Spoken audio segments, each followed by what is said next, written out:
미국 샌프란시스코 동쪽에는 작은 섬이 하나 있다고 합니다. 일찍이부터 그 섬은 중범죄자들을 수용하는 감옥으로 사용되었었다고 해요. 그런데 그 섬에서 육지까지는 거리가 가까워서 서로가 보이는 그 정도라고 합니다. 그래서 많은 죄수들이 감시하는 교도관들의 눈을 피해서 그 멀지 않아 보이는 그 육지를 향해서 그 섬에서 뛰어내리기도 한다고 합니다. 하지만 단 한 명도 제대로 탈출한 적은 없다고 합니다. 왜냐하면 그 섬 주변을 굽이도는 급류가 있기 때문입니다. 급류로 인해서 아무도 헤엄을 쳐가지고 그 섬에서 육지까지 갈 수 없었다고 합니다.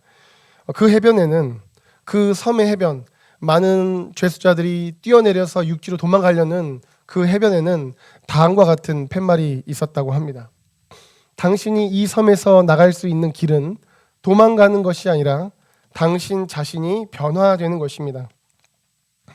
감옥에 갇힌 범죄자가 그 자신이 변화가 되지 않으면 아무리 감옥에서 도망쳐 나왔다라고 할지라도 또 다른 범죄로 인하여서 다시 감옥에 가게 될 것입니다.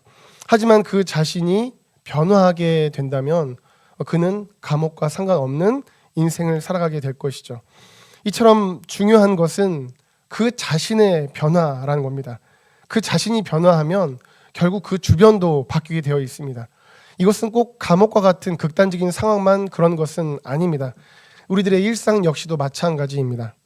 예를 들어서 이 자녀 양육에 어려움을 겪은 어떤 부모님들께서 오은영 박사를 만나면 대부분의 경우는 어떻게 합니까?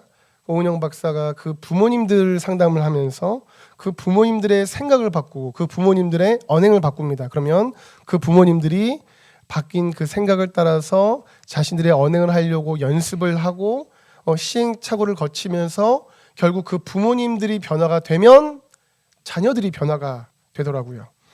그러니까 부모님들께서는 자녀로 인해서 어려움을 겪는다고 오은영 박사에게 왔는데 사실은 본인이 변화가 되면서 그 자녀 어려움의 섬에서 벗어날 수 있게 된 것이죠. 이것은 이 강영욱 씨가 나오는 프로그램에서도 유사하다라고 느꼈습니다. 제가 한 회를 통째로 본 적은 없는데 이제 봤던 부분들을 생각해 보면 어떤 강아지가 문제가 있다고 여겨서 이제 강영욱 씨에게 나왔습니다. 그랬더니 결국 강영욱 씨도 그 견주의 생각을 바꾸면서 견주가 강아지 다루는 방법들을 이전과는 다르게 하도록 막 가르쳐 주더라고요. 그러니까 강아지가 문제라고 나왔는데 결국은 견주가 바뀌고 그러니까 강아지가 변화되는 내용이었던 것으로 저는 기억을 합니다.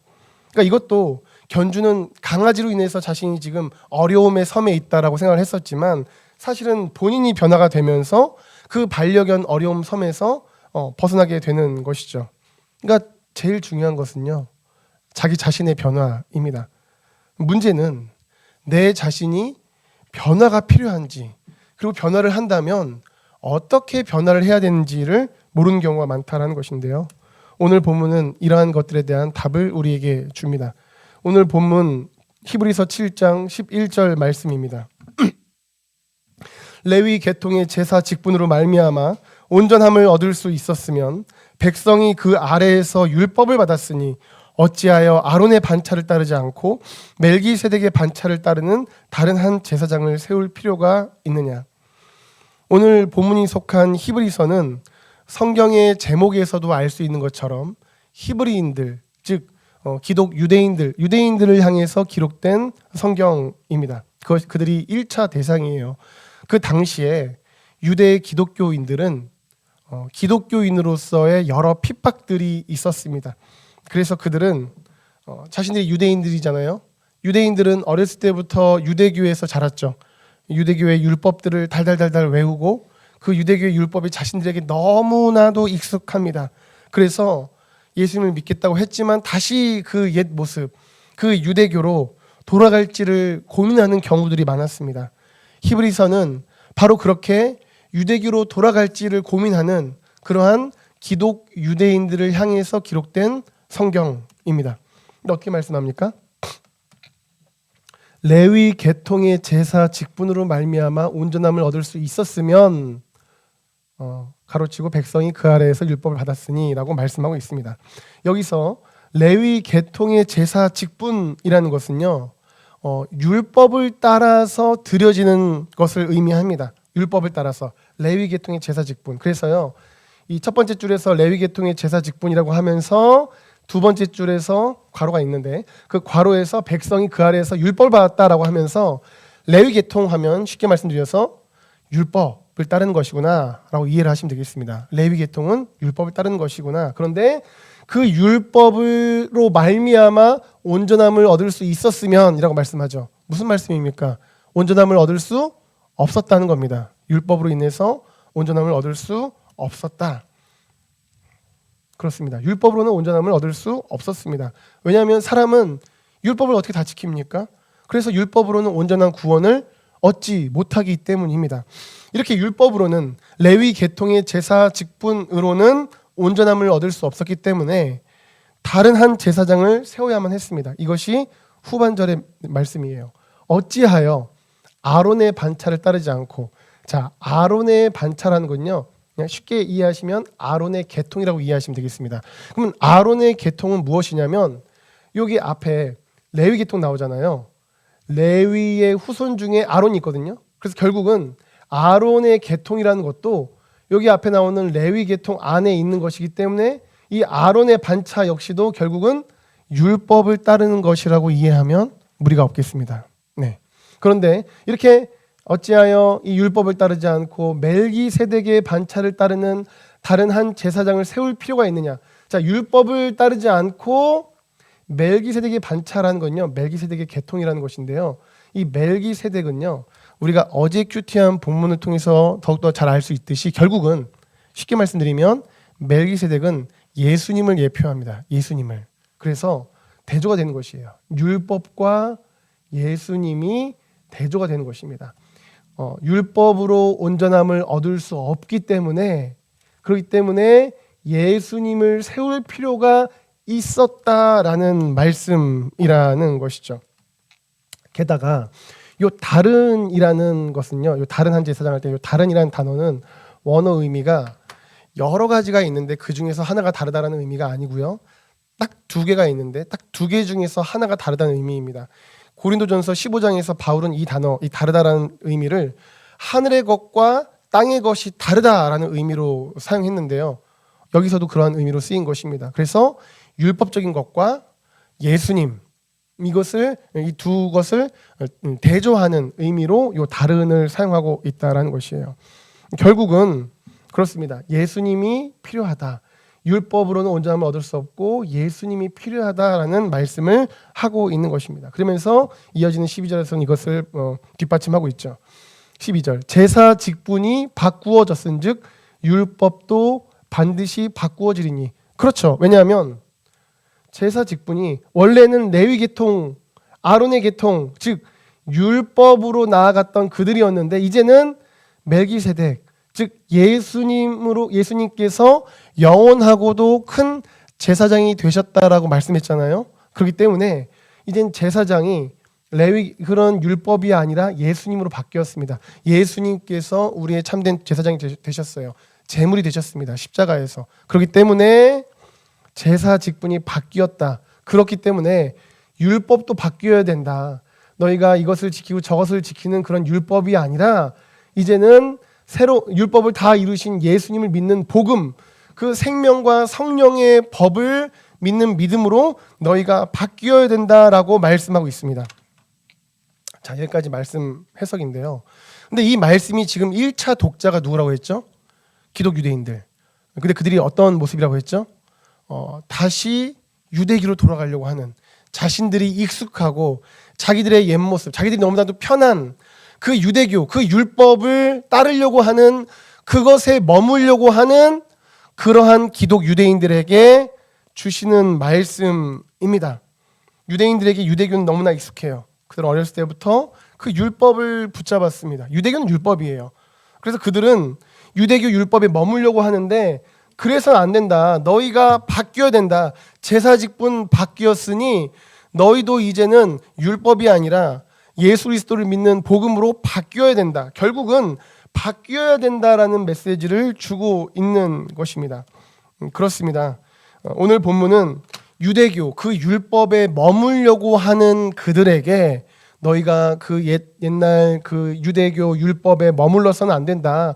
바뀌었다. 예수님이 필요하시고 예수님이 오심으로 모든 것이 바뀌었으니 너희가 옛날 그 유대교 율법에 머물려고 하지 말고 예수 믿는 복음 안에서 너희가 바뀌어라 라는 말씀을 주고 계신 것이에요. 그런데 이 말씀은 그 당시에 유대인들에게만 주시는 말씀이 아니라 이 시대를 살아가는 우리에게도 주시는 말씀이기도 합니다. 우리도 하나님을 믿는다고 합니다. 우리도 예수님을 믿는다라고 해요. 하지만 마치 유대인들이 옛날에 익숙하던 그 율법에 머물려고 하듯이 우리도 때때로 우리가 익숙한 옛날 옛 모습, 그 죄스러운 모습에 머물려고 할 때가 있습니다. 교회를 다니면서도 여전히 익숙한 그 죄인의 모습을 그냥 나에게 두고 그것이 익숙하고 너무 편하니까 죄인된 모습이란 것을 알면서도 그 자리에 머물려고 할 때가 있다라는 것이죠. 그러한 우리에게 오늘 본문은 외치고 있습니다. 율법으로는 온전함을 얻을 수 없다. 즉 율법을 지키려는 인간적인 열심으로는 온전해질 수 없듯이 너희의 인간적인 방법으로는, 인간적인 열심으로는, 그 옛사람으로는 온전해질 수 없다. 그러니 바뀌어야 된다. 예수님이 필요하다. 예수님의 은혜가, 예수님의 인도하심이 예수님의 뜻을 따라 살아가는 그것으로 바뀌어야 된다. 오늘 본문은 우리에게 말씀하고 있는 것입니다. 이 말씀 앞에 우리 자신들을 돌아보겠습니다. 우리가 예수님을 믿는다라고 하지만 사실은 옛사람의 모습, 그래서 예수님을 안 믿는 것처럼 살려는 모습에 머무는 것은 혹시 없습니까? 이거는 죄인의 모습이야. 이거는 구원받은 자로서의 참된 모습이 아니야 라는 것을 알면서도 그 옛 모습에 그냥 그대로 머물려고 있으려고 하는 우리의 모습은 무엇입니까? 주님 앞에서 바뀌어야 된다라고 여겨지는 여러분들의 모습은 무엇입니까? 아인슈타인은 이렇게 말했다고 합니다. 매일 똑같은 일을 반복하면서 다른 내일을 기대하는 것은 미친 짓이다. 우리가 옛사람의 모습이 아닌 주님 앞에 조금이라도 변화된 모습으로 나아갈 때 우리는 주님 안에서 변화된 내일을 맞이하게 됩니다. 살가두 부부가 있습니다. 이분들은 다큐멘터리 사진 작가이자 환경운동가입니다. 이들은 군사 독재에 반대하는 투쟁을 했었어요. 그래서 정치적인 박해를 받아서 결국은 고향인 브라질을 떠납니다. 그리고 프랑스와 영국에서 경제학 박사로서 공부하고 실제로 일도 하다가 이후에 유니세프, 적십자 등에서 다큐멘터리 사진작가로서 사진 촬영을 하고 많은 일들을 합니다. 그렇게 한참을 고향을 떠났던 이들 부부는 다시 고향으로 1994년도에 돌아옵니다. 오랜만에 돌아온 고향은 자신들이 옛날에 생각하던 그 모습이 아니었습니다. 굉장히 숲이 우거졌던 곳이었는데 굉장히 황량해진 것이에요. 그래서 그들은 충격을 받습니다. 그리고는 브라질 중동부 미나스 제라이스주 수라이주에 약 214만 평 되는 곳에 숲을 만드는 프로젝트를 그들이 계획합니다. 그래서 부부는 1998년도에 환경단체를 세워서는 여러 브라질 회사와 전문가들에게 묘목을 기증받습니다. 그리고 그 기증받은 묘목을 1999년부터 지역사회와 지역의 학생들과 함께 이제 심기 시작하는 겁니다. 그래서 항공사진입니다. 이제 처음에는 2000년도, 그러니까 99년도부터 심기 시작했으니까 1년밖에 되지 않았죠. 근데 제일 위를 보시면 2000년도에는 그 지역이 노란색이 많죠. 황무지가 많습니다. 그런데 2006년도에는 녹색이 많아졌죠. 2012년도에는 녹색이 더 많아지고요. 그러니까 계속해서 이 황무지였던 곳에다 나무를 심고 물 주고 심고 물 주고 이걸 계속 하니까 숲으로 바뀐 것이에요. 300여 종에 달하는 나무가 수백만 그루가 심겨졌다라고 합니다. 그렇게 살림이 되니까 보기 힘들었던 야생 동식물들도 돌아왔다라고 합니다. 죄송합니다. 그래서 확인된 조류는 170여 종, 포유류는 약 30여 종, 그리고 양서류 및 파충류는 15종으로 이들 동물 대다수가 멸종 위기에 처했던 동물들이었다라고 합니다. 뿐만 아니라 숲의 회복은 생태계와 기후 완화에 긍정적인 영향을 주었다고 해요. 그래서 가뭄에 취약했던 지역의 샘이 살아났고 지역 기온 역시도 완화되었습니다. 살가도 부부는 이 일을 위해서 자신들의 소유였던 목장지대를 기부했고요. 또한 그 지역 전체는 연방주정부로부터 자연보호구역으로 인정받아서 지금은 생태학자들이 가서 연구하는 곳이 되었고 또한 여러 방문객들이 가서 보는 곳이 되었다라고 합니다. 생각해 보시면 214만 평입니다. 황무지 214만 평이 숲이 된다는 거 굉장한 일 아닙니까? 굉장한 일입니다. 그런데 그것이 처음에는 단번에는 될 수 없겠죠. 하지만 나무를 심고 또 심고 물 주고 나무 심고 물 주고 나무 심고 물 주고 그렇게 꾸준하게 신실하게 하니까 어느새 엄청난 변화가 있게 되었습니다.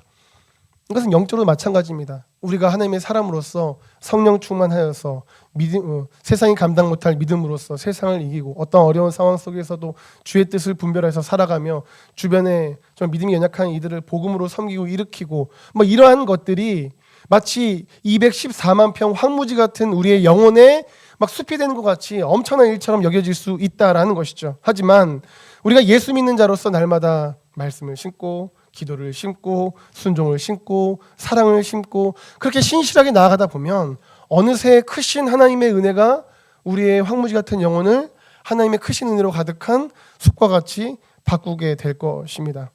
그 또한 그러한 하나님의 충만한 은혜는 내 자신만을 충만한 하나님의 은혜로 바꾸는 것뿐만이 아니라 주변의 이들까지도 하나님의 은혜를 흘려보내는 하나님의 사람들로 세우게 될 것입니다. 그렇기에 정말 나의 영혼이 하나님 충만하고 하나님을 따라 살아가는 것, 우리의 가정이 우리의 삶의 터전 가운데 성령님이 임하시고 인도하시는 것, 이것이 정말 어려워 보인다. 아니 어떻게 이런 황무지가 초원이 될 수 있겠는가라고 여겨진다 할지라도 우리가 신실하게 그 하나님의 뜻을 따라서 하나하나 심어야 할 것입니다.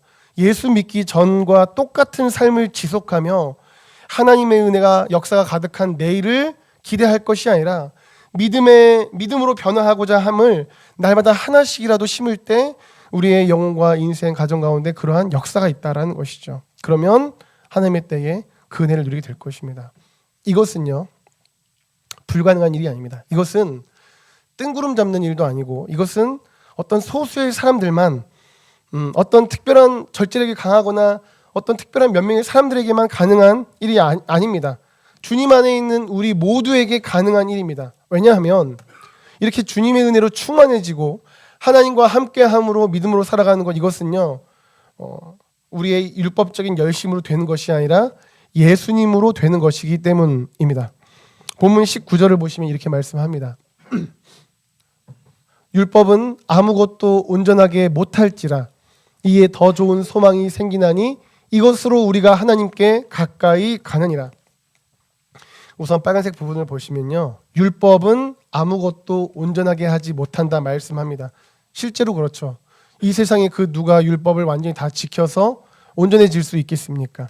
그래서 그러한 율법 계명은 연약하고 무익해서 폐했다라고 말씀합니다. 19절이죠. 바로 앞에 있는 18절 보시면 전에 있던 계명은 연약하고 무익함으로 폐하고 라고 말씀합니다. 그렇습니다. 사람은 율법 계명을 다 지킬 수 없기 때문에 그것으로 온전하게 되지 못하여서 폐하여졌습니다. 그래서 하나님께서 어떻게 하셨습니까? 멜기세덱의 반차를 따르는 제사장 즉 예수님을 허락해 주셨습니다. 17절을 보시면 증언하기를 너가 영원히 멜기세덱의 반차를 따르는 제사장이라 하였도다 라고 말씀하고 있습니다. 우리는 이 멜기세덱을 따르는 제사장 즉 예수님을 통해서 하나님께 나아갈 수 있습니다. 그것이 19절 후반부 이 파란색 부분입니다. 이에 더 좋은 소망이 생기니 이것으로 우리가 하나님께 가까이 가느니라. 그러니까요 옛날에도 소망이 있긴 있었어요. 어떤 소망이냐면 내가 이 율법을 다 지키면 하나님께 가까이 가겠지라는 소망이 있었습니다. 하지만 그 율법을 통하여서 하나님께 나아간다는 소망은 실제로 이루어질 수가 없었습니다. 사람은 죄성이 있고 끊임없이 넘어지기 때문에 그것을 통해서 하나님께 가까이 간 자가 없는 것이에요.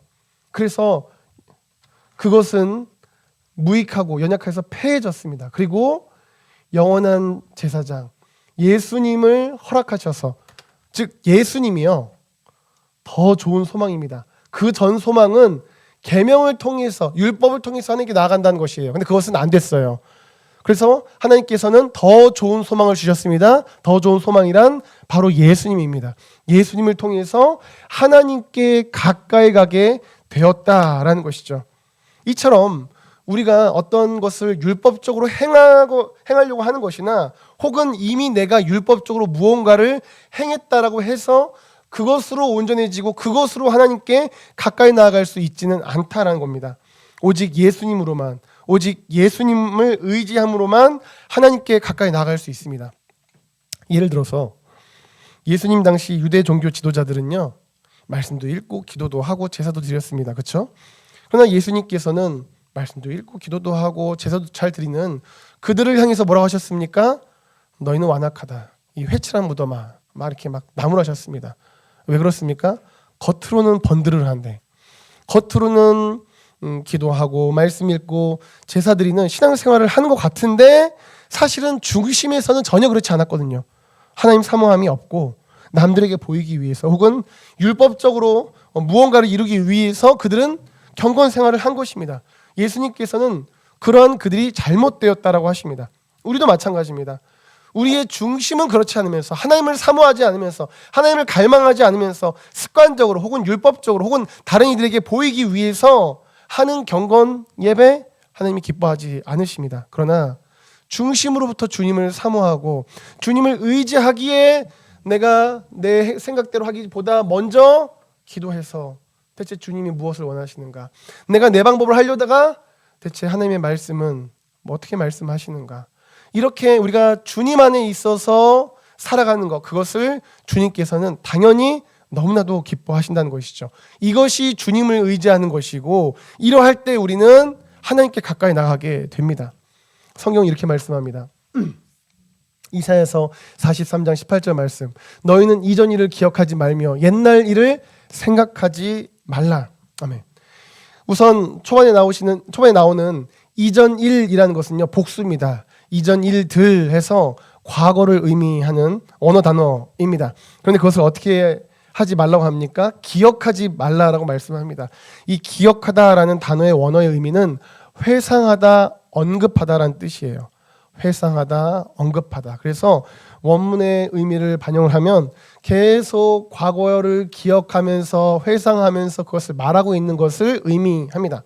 또한 18절 맨 마지막에 나오는 생각하지 말라라고 하는 것에서 생각하다라는 것은요, 원어 의미를 살피면 거주하다, 머무르다라는 뜻이에요. 거주하다, 머무르다. 즉 옛날 일에, 그 과거 일에 머무르고 있는 거예요. 그래서 계속 과거 일 얘기하면서 생각하면서 그 안에 아예 머물러 있고 있는 그 상태를 의미합니다. 하나님께서는 이스라엘 백성들에게 그것을 하지 말라라고 말씀하고 계십니다. 아니, 얼마나 잊을 수 없는 과거이기에 이스라엘 백성들은 그렇게 계속 그 얘기를 하면서 그 과거에 머물러 있을까요? 문맥을 보시면 그 과거가 무엇인지 알 수 있는데요, 지금 18절이잖아요. 그 앞에 17절, 16절 말씀입니다. 네, 17절, 16절 바로 앞에 말씀드리에요. 나 여호와가 이같이 말하노라.